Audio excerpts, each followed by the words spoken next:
নমস্কাৰ বন্ধু বান্ধৱীসকল।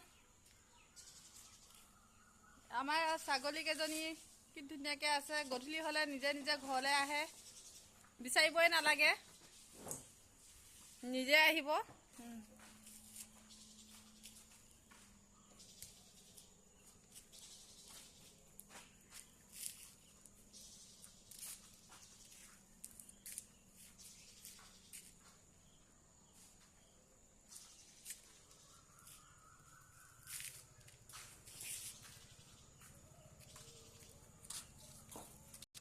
আজি আমাৰ ঘৰৰ গাড়ীবোৰ কাম মানে হেৰি হৈ আছে যে, বিহু দিন কাম হোৱা নাই, সকলো জিৰণি লয় বিহুৰ কাৰণে। গাড়ী সকলো গাড়ী ডাম্ফাৰ সোমোৱা গৈছে।